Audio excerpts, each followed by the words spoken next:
A importância da leitura como alicerce da oratória. Muita gente que quer aprender oratória começa buscando técnicas de postura, tom de voz ou controle emocional, e tudo isso é importante, claro, mas existe uma base que vem antes de tudo isso, e que muitas vezes é ignorada. A leitura. Quem desenvolve o hábito da leitura constrói, sem perceber, um verdadeiro arsenal de referências, vocabulário, estruturas argumentativas e recursos de expressão. O mais interessante é que esse crescimento acontece de forma quase invisível, silenciosa. A cada página lida, você internaliza o modo como grandes comunicadores pensam, organizam suas ideias, persuadem, conectam. E isso se reflete diretamente na sua fala. Quem lê bem, fala melhor. Quem lê muito, pensa melhor. E quem pensa melhor, comunica com mais clareza, mais lógica, mais impacto. A leitura é, portanto, o alicerce oculto dos grandes oradores. É ali, nas entrelinhas, que a oratória começa a ser moldada, não apenas como técnica, mas como visão de mundo. E quando você percebe isso, sua relação com os livros muda. Eles deixam de ser uma obrigação e passam a ser uma vantagem estratégica, uma das mais poderosas que alguém pode ter quando o assunto é comunicação. Livros como atalhos para o conhecimento que custa caro. Em um mundo onde o acesso à informação nunca foi tão fácil, é curioso como ainda subestimamos o poder dos livros. O que muita gente não percebe é que dentro de um bom livro, você pode encontrar o mesmo conteúdo ou até melhor do que aquele curso de milhares de reais. E isso não é exagero. Existem livros que condensam décadas de pesquisa, experiência de campo e prática real por um preço simbólico. Às vezes, o autor passou a vida inteira testando, errando, aprimorando técnicas de comunicação, persuasão, oratória, e depois entrega tudo isso em um volume de poucas centenas de páginas. É um atalho legítimo, um salto de aprendizagem, que você faria em anos você pega em semanas, ou até dias, se for disciplinado. O curioso é que muitos só valorizam o conhecimento quando ele vem empacotado num curso caro, com certificado bonito, quando na verdade os livros já estão ali, esperando para serem devorados. Quem entende isso, passa a ver cada leitura como uma sessão particular com um dos melhores mentores do mundo. Livros não são só fonte de informação, são atalhos para dominar o tipo de conhecimento que a maioria está disposta a pagar caro para receber. E você pode acessar tudo isso com o simples hábito de ler. O diferencial de aplicar o que se aprende. Existe um ponto que precisa ser reforçado com muita clareza. Só ler não transforma ninguém. Conhecimento sem ação é só entretenimento intelectual. É claro que os livros oferecem insights poderosos, estruturas mentais, métodos, mas a verdadeira mágica acontece quando você aplica o que aprendeu. E é aí que a maioria tropeça. É muito mais confortável acumular leitura atrás de leitura. Sentir que está evoluindo, mas nunca colocar nada em prática. A transformação real exige enfrentamento, exige errar, ajustar, testar em situações reais. O que separa um leitor comum de um comunicador extraordinário não é a quantidade de livros lidos, mas a quantidade de ideias aplicadas. É aquele parágrafo que virou um novo hábito. Aquela técnica de storytelling que você experimentou na próxima reunião, a sacada sobre rapport, que você levou para uma conversa difícil. Cada pequeno teste é uma etapa na construção da sua autoridade, do seu carisma, da sua influência. Então sim, ler é fundamental, mas aplicar é o que te coloca na frente. Os livros são mapas, e mapas não servem de nada se você não anda. O poder do rapport e da primeira impressão. Existe um elemento da comunicação que é invisível, mas absolutamente decisivo.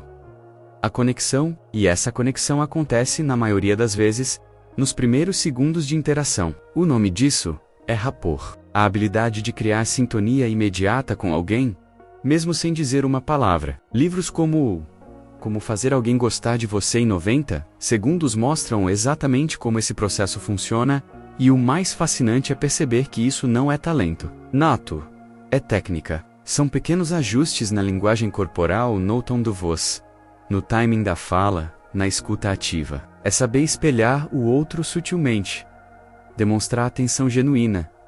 Usar o olhar não para intimidar, mas para acolher. A primeira impressão, muitas vezes, define o rumo de toda a conversa. Ela pode abrir portas ou fechar para sempre. E o rapport é justamente essa chave mestra. Quem domina essa arte tem o poder de transformar estranhos em aliados, objeções em abertura, desconfiança em colaboração. É o ponto de partida silencioso da persuasão. E por isso, um dos pilares mais importantes da oratória prática. Networking. Fazer e manter são habilidades diferentes. Muita gente fala sobre a importância de fazer networking, mas quase ninguém fala sobre a parte mais difícil. Manter o networking vivo. Criar conexões é só o começo. É a parte mais visível, mais falada, mais ensinada. Você vai a um evento, troca cartões, adiciona no LinkedIn, puxa conversa, ótimo. Mas o que acontece depois? A verdade é que a maioria das conexões morre ali, na primeira troca de palavras. Manter o networking exige constância, estratégia e, principalmente, intenção. O livro Negro do Networking traz justamente essa provocação. Como manter seus contatos ativos? Como cultivar relacionamentos de forma genuína e ainda assim, inteligente. Estratégica? É aqui que entra uma habilidade rara, a de manter a roda da reciprocidade girando. Seja enviando um conteúdo útil, fazendo uma ponte entre duas pessoas, lembrando de uma data importante ou apenas checando como a pessoa está, tudo isso fortalece laços. O networking duradouro é construído no detalhe, não na selfie de evento. E entender essa diferença te coloca em outro nível, na comunicação e na construção de autoridade. Técnicas de persuasão, usadas pelo FBI, pode parecer cena de filme, mas é real. O FBI desenvolveu métodos de persuasão tão refinados que conseguiram, ao longo dos anos, convencer espiões inimigos a trair seus próprios países. O impressionante é que algumas dessas técnicas estão descritas em livros acessíveis, como O Manual de Persuasão do FBI, escrito por um ex-agente chamado Jack Schaefer. O que esse livro revela é que a persuasão verdadeira não é gritaria, nem manipulação. Barata é psicologia aplicada, é leitura de comportamento humano em tempo real. Uma das fórmulas mais impactantes presentes nessa obra é a chamada Fórmula da Amizade. PFD: proximidade, frequência e duração. São 3 variáveis que, quando bem dosadas, aumentam drasticamente a chance de você se conectar emocionalmente a alguém. É como se fosse uma receita para gerar confiança. O mais curioso, ela pode ser usada tanto para conquistar um cliente, quanto para melhorar suas relações pessoais. Esse tipo de conhecimento te dá uma vantagem injusta, porque enquanto a maioria se comunica no improviso, quem domina essas técnicas joga com estratégia, precisão e impacto. Storytelling. Vender ideias com narrativas. Contar histórias é uma das formas mais antigas e poderosas de transmitir conhecimento, tocar emoções e persuadir. Mas existe uma diferença brutal entre contar uma história qualquer e contar uma história que vende, seja um produto, uma ideia ou até a sua própria imagem. É exatamente isso que o livro Storytelling, A Arte das Narrativas Milionárias, ensina com maestria. Escrito por 2 copywriters brasileiros, Paulo Macedo e Gustavo Ferreira.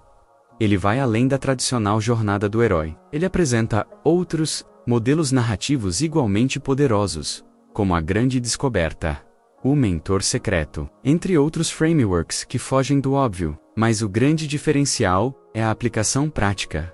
Como montar um banco pessoal de histórias. Como escolher a história certa para o momento certo. Quais perguntas geram histórias memoráveis, e como essas histórias podem ser transformadas em vendas, conexão ou autoridade. Storytelling não é apenas contar algo legal, é desenhar um caminho emocional para que a pessoa chegue à conclusão que você quer, sem que você precise empurrar nada. É uma arma de influência sutil e altamente eficaz, especialmente para quem vive de comunicar, inspirar e liderar.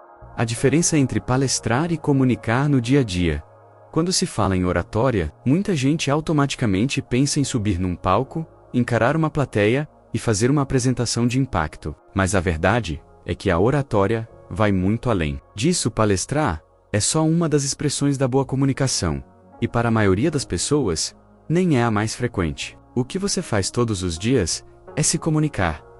Em reuniões, em conversas com clientes, no WhatsApp, numa entrevista, numa live ou até num simples pedido de opinião. E é justamente aí que mora a diferença. Livros como TED Talks, O Guia Oficial, do TED para falar em público e Como falar em público e influenciar pessoas no mundo dos negócios mostram que as técnicas de palco são valiosas. Sim, mas devem ser adaptadas para o contexto do dia a dia. Saber abrir uma ideia com força, manter a atenção do ouvinte, usar pausas estratégicas, contar histórias curtas, fazer perguntas envolventes, tudo isso pode e deve ser usado fora do palco também. A comunicação cotidiana é onde você mais será testado e, ao mesmo tempo, onde tem mais chances de causar impacto real. Não é sobre fazer grandes discursos, é sobre ser ouvido, entendido e lembrado em cada pequena conversa.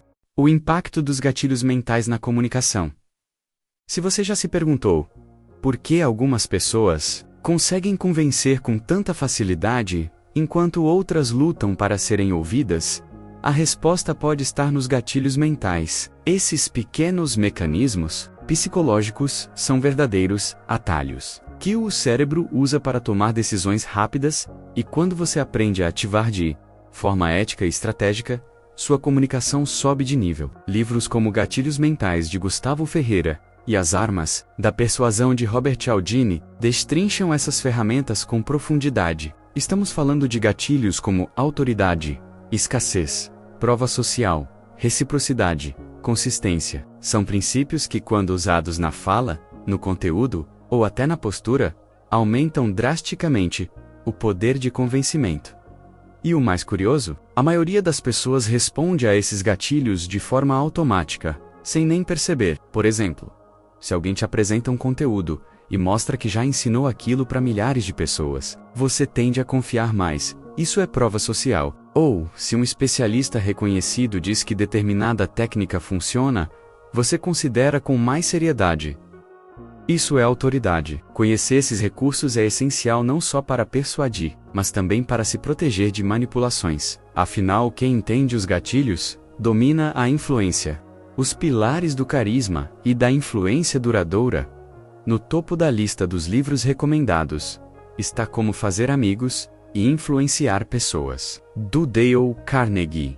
Uma obra que transcende gerações por ensinar os fundamentos do carisma verdadeiro e da influência positiva. Diferente de técnicas superficiais, este livro mostra que o carisma é uma combinação de empatia, interesse genuíno pelo outro e habilidade de fazer as pessoas se sentirem importantes e valorizadas. São ensinamentos simples, mas profundos, como lembrar o nome da pessoa, evitar críticas destrutivas e fazer elogios sinceros. Aplicar esses princípios cria uma atmosfera de confiança e conexão que não se constrói do dia para a noite, mas que se mantém sólida no tempo, refletindo em melhores relacionamentos, vendas, liderança e networking. Ler e praticar. Este livro é um investimento em sua reputação e na sua capacidade de ser um comunicador que inspira e atrai naturalmente. É o fundamento para quem deseja não apenas ser ouvido, mas ser realmente lembrado e respeitado.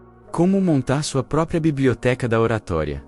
Construir uma biblioteca pessoal focada em oratória. Comunicação, carisma e persuasão é uma estratégia poderosa para quem quer evoluir constantemente. Não se trata de acumular livros por acumular, mas sim de selecionar obras que tragam diferentes perspectivas, técnicas e níveis de profundidade conforme sua jornada. Para iniciantes, é recomendável começar por livros que ensinem os fundamentos da comunicação e a perder o medo de falar em público. Quem já tem um pouco de experiência pode investir em obras que abordem gatilhos mentais, storytelling e estratégias avançadas de influência. O ideal é criar um roteiro de leitura que combine teoria e prática, alternando livros mais densos com outros mais práticos e diretos. Além disso, vale aproveitar recursos complementares como anotações, resumos e exercícios para fixar o conhecimento. Montar essa biblioteca é criar uma base sólida que estará sempre ao seu alcance, pronta para ser revisitada sempre que precisar renovar sua inspiração ou aprimorar suas habilidades. Dessa forma, O aprendizado se torna contínuo, e você nunca para de evoluir, como comunicador.